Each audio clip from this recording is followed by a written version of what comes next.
Hey, I'm giving some out-of-town workshops, so I'm shooting this quick tip video for my hotel room. Look, have you ever gotten an audition and you start trying to figure out what, what do you think the casting director or the director is really looking for in this kind of read? So I want to share with you how I completely changed my philosophy of that. And also watch this to the end. I've got a great bonus video for you. It's the dumbest thing an agent has ever said to me. It was just unbelievable. Okay, let's get started. Hi, I'm Aaron Marcus, and welcome to the Acting and Modeling Quick Tips channel and the Actor Career Center. Look, at the beginning of my career, and I don't know if this has ever happened to you, but I used to get the sides for film and TV audition, and I started thinking, I wonder what they're looking for. And I wonder what they want me to do with this character. And I did that for a while. And as I got more experience, took a lot more classes, did private sessions with people, I very quickly learned it's a horrible way to do your audition. And by the way, if you have ever done anything like that, please share your experience here. I'd love to hear it. Let me tell you why trying to read the casting director's mind is a really bad way to do the audition. The main reason is because quite often they don't know what they're looking for. They want to see something that grabs their attention. And look, for most of us, if you're auditioning for smaller roles, you're not sent the entire script. You don't know everything that's going on. You're going to be sent the sides, the short portion of the script that you're auditioning for. Might be a page, might be 3, 4, 5, 6 pages. And we have to make decisions based on what we're reading, once again, without knowing what else is going on previous, post your scene, and the other characters and things like that. But here's the deal.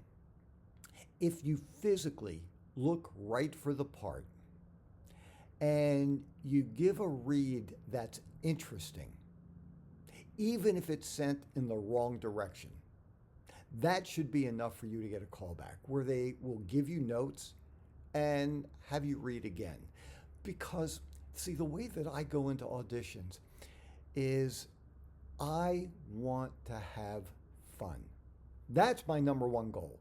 I truly don't believe I'm going to book the job. And the reason why I say that is because I know there's so many factors that go into booking a job. And it's not based on, were you the best? Did you give the best audition out of anybody? There are just too many factors that are way out of your control. The only control you have as an actor is to give a performance. So my goal, I want to have a great time. So what I do is, I'm not thinking about the casting director.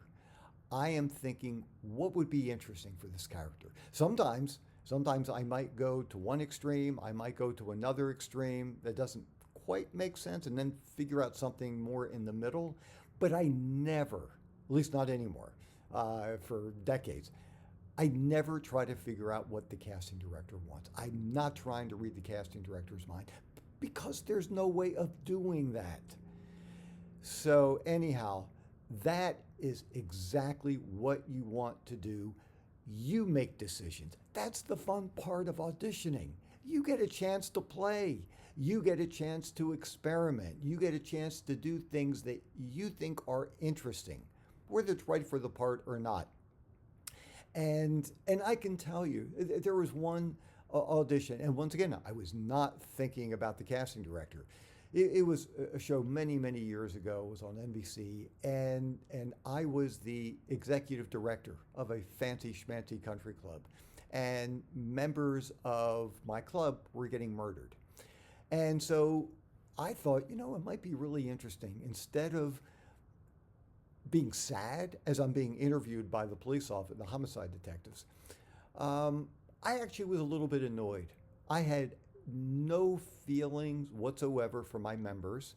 I was pretty ice cold, and it's like, yeah, we're really going to miss the people. Anything else? Basically, I'm thinking, anything else? Because I got a lot of work to do. Got a lot of damage control here because my members are getting murdered. It's going to be harder to get new members in here. And once again, didn't think I was going to get it. I did get a call back, and I'll never forget the director said to me, you really took this in a different direction than other people. I said, oh, okay. And he said, look, why don't you read it again? But this time, why don't you have a little blood flowing through your veins, not just ice? And I backed it off a little bit. So I guess that's just a great point of don't try to figure out, don't read their minds, don't try to read their minds, because you can't. It's impossible. Because, like I said before, a lot of times they don't know. Hey, if you haven't subscribed to the channel, don't forget, just click the subscribe button, click the notification bell. If you like it, give it a thumbs up. That's really helpful. And you can also get onto my email list by just going to howtoactamodel.com. I send out great weekly information, and I think it will be really helpful to you. I did promise I was going to share a bonus video. You'll see it right up here. I'm telling you, it was the dumbest thing an agent has ever said to me. It was just unbelievable. So anyhow, I wanted to share that with you, and I'm Aaron Marcus, and can't wait to talk with you again soon. See ya.